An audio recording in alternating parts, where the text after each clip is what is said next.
হৃদয়ে বহমান তারেক রহমান, হৃদয়ে বহমান।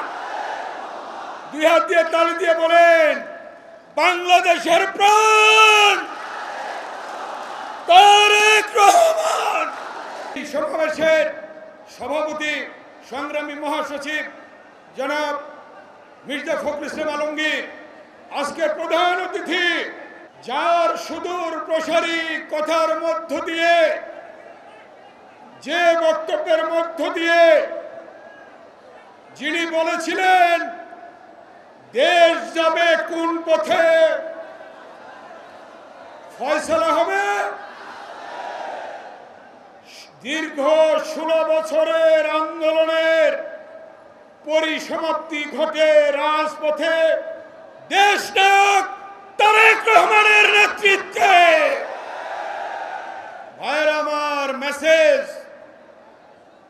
গণতন্ত্র দিবস আন্তর্জাতিক, জিয়াউর রহমান এক দলের পরিবর্তে বহুদলীয় গণতন্ত্র দিয়েছিলেন। দেশনেত্রী বেগম খালেদা জিয়া 9 বছর আন্দোলন করে স্বৈরাচার মুক্ত বাংলাদেশ উপহার দিয়েছিলেন গণতন্ত্র। আজকে এই বাংলাদেশ যে স্বৈরাচার জগদ্দল পাথরের মতো বসেছিল, সেই স্বৈরাচারের হাত থেকে গণতন্ত্র মুক্ত করেছেন দেশনায়ক তারেক রহমান। তাই আজকে আমি একটি স্লোগান দেব, 2 হাত তুলেন সবাই, 2 হাত তুলেন, 2 হাত তুলেন।